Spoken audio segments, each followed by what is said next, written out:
Un minuto, el mensaje desde Washington era de control total, cielos incontestables, dominio absoluto.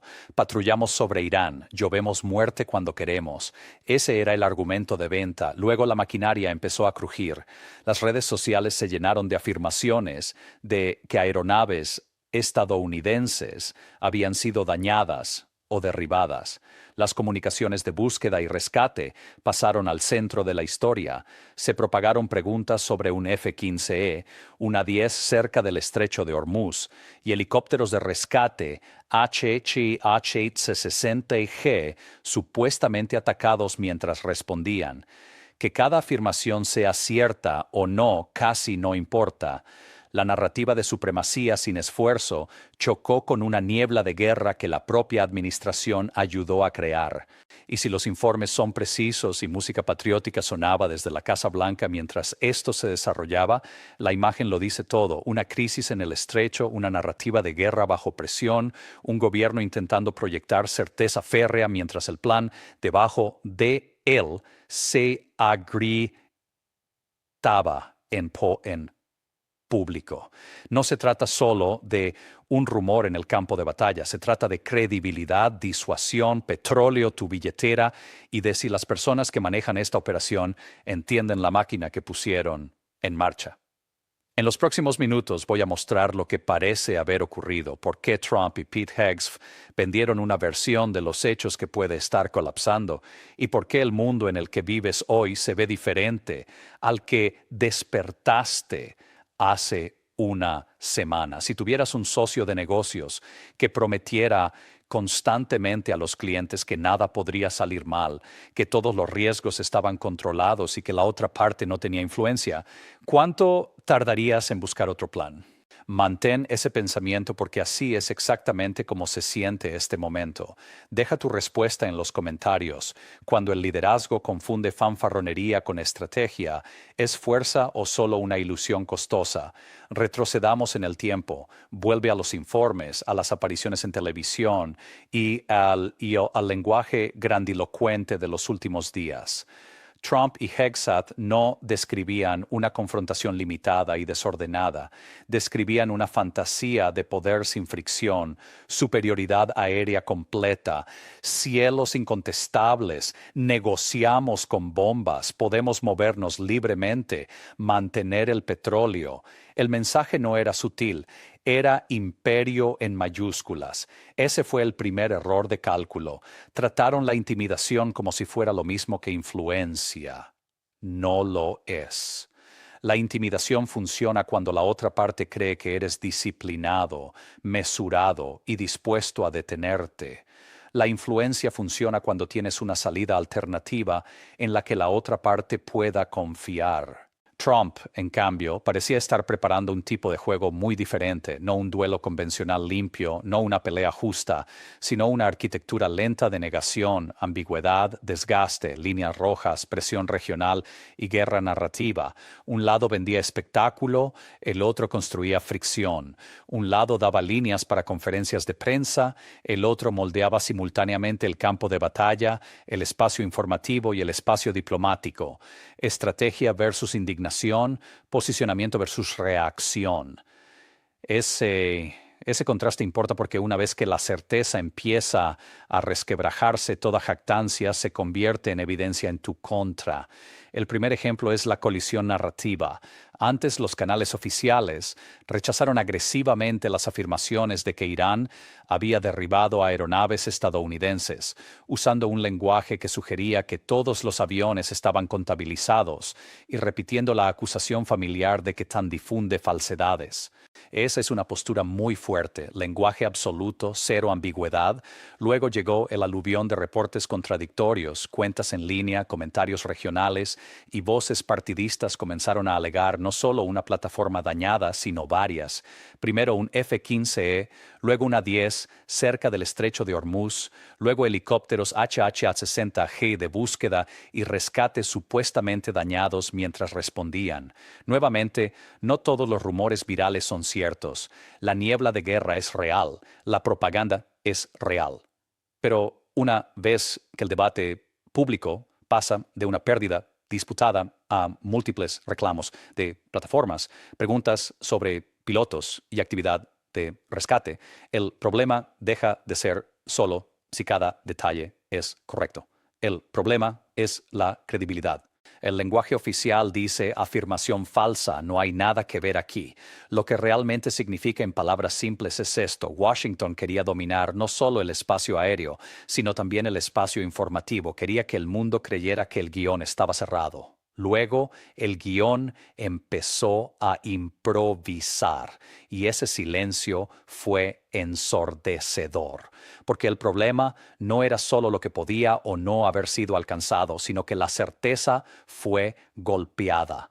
Las comunicaciones de búsqueda y rescate por sí solas muestran que esta no era la operación de dominio limpia y sin esfuerzo que se vendía en televisión. El segundo ejemplo es el espejismo de negociación. Trump dijo a NBC que el derribo de un avión estadounidense no afectaría las negociaciones con Irán. Supuestamente dijo: no, para nada, es una guerra, detente ahí. Esa frase importa porque si lo llamas guerra, no estás hablando de una acción limitada e higiénica en abstracto, estás reconociendo la escala, los riesgos y el peso legal.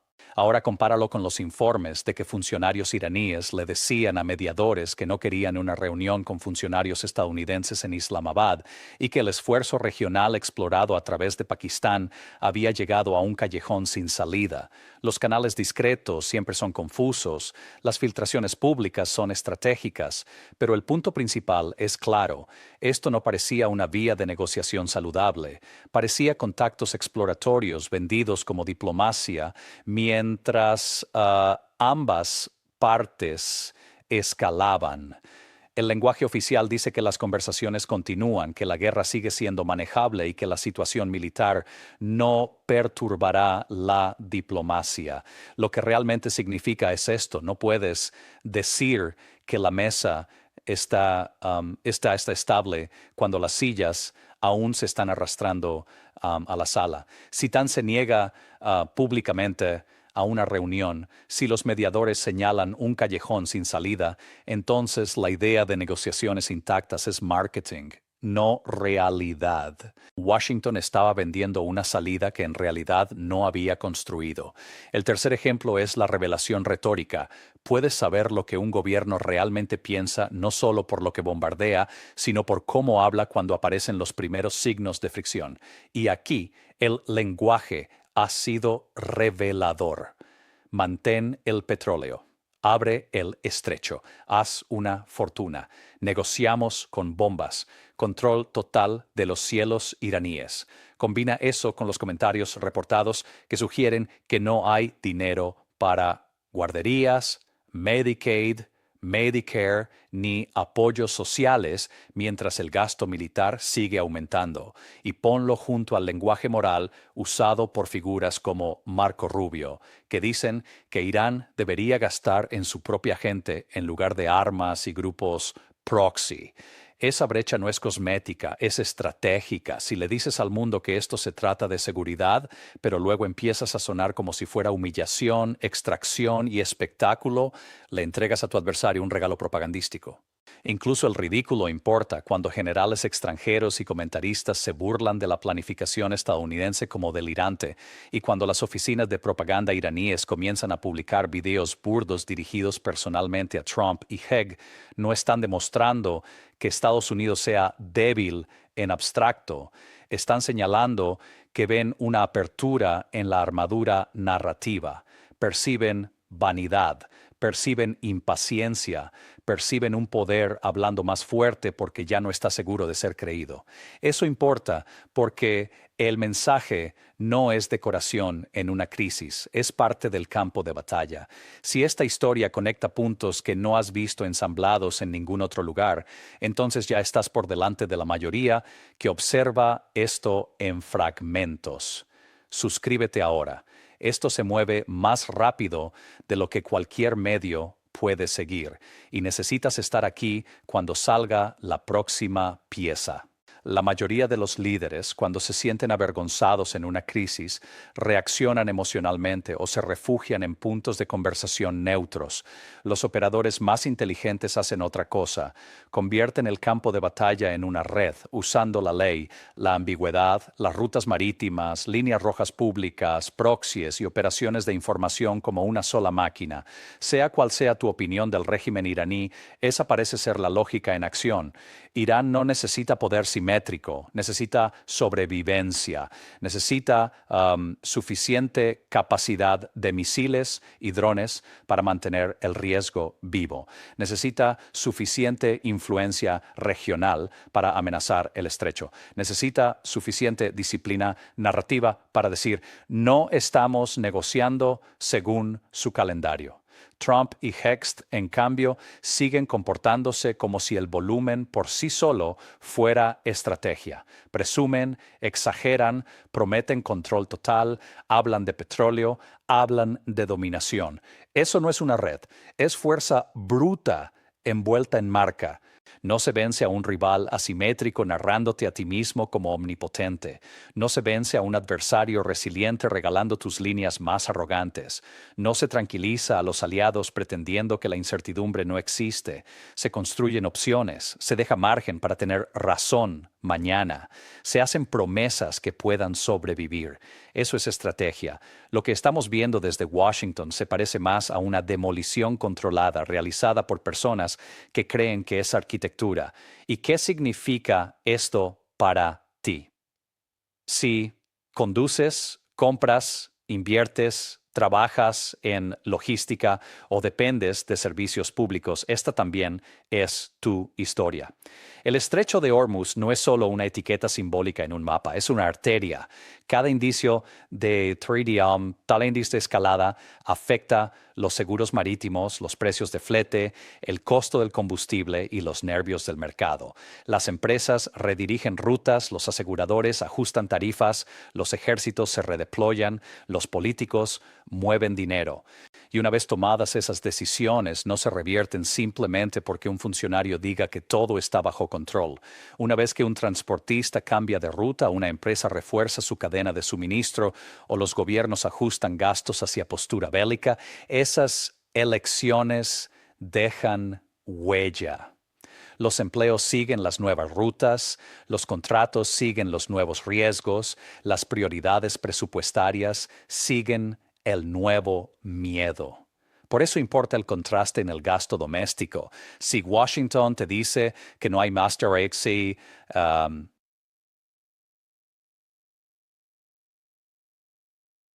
para guarderías, Medicare, Medicaid o apoyo social básico, pero siempre hay dinero para escalada, esto no es un espectáculo lejano. Es tu base impositiva, tu costo de vida, tu contrato social reescrito en el lenguaje de la emergencia permanente.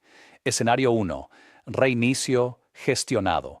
La presión empresarial, la presión de aliados, la cautela militar y el miedo obligan a todos a enfriar la situación. Hay una cumbre para salvar la cara, un avance por canales discretos o una pausa cuidadosamente redactada. Públicamente los líderes dicen que se mantuvieron firmes. En privado todos retrocedieron del borde, pero incluso en ese mejor resultado, el daño estructural permanece. La confianza disminuye. El riesgo marítimo sigue alto. Los presupuestos militares permanecen elevados y el mito de control sin esfuerzo no regresa. Escenario 2.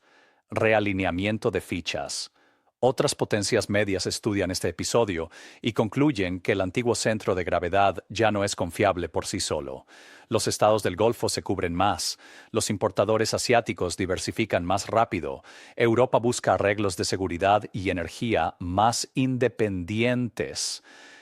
Y los actores regionales construyen canales paralelos que evitan a Washington cuando los ánimos se calientan. América sigue siendo poderosa, central y enorme, pero ya no es el eje incuestionable. Los desvíos se convierten en parte del mapa permanente. Escenario 3, la espiral. Este es el camino que nadie quiere nombrar en voz alta. Más ataques, más presión marítima, más sanciones, más conversaciones sueltas sobre extracción de petróleo y castigo al régimen. Las preguntas sobre el Congreso y la legalidad se intensifican.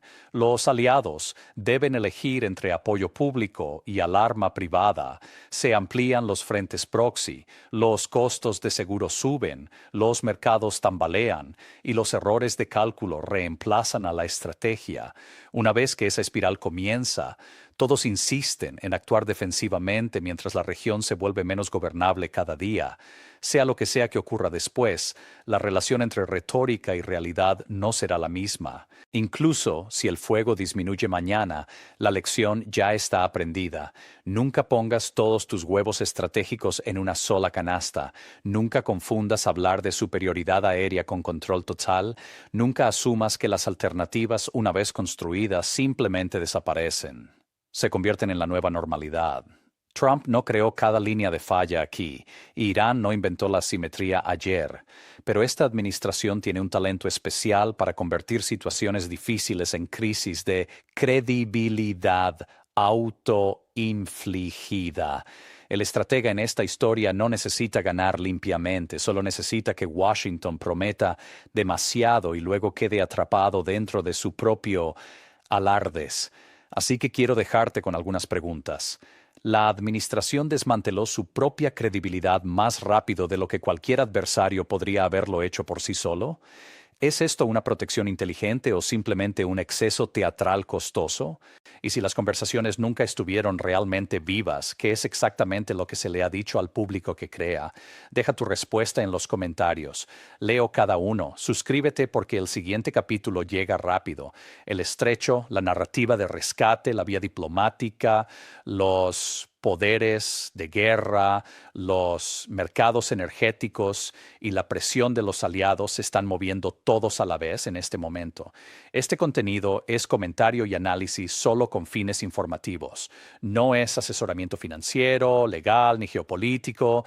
Consulta a expertos calificados antes de tomar decisiones.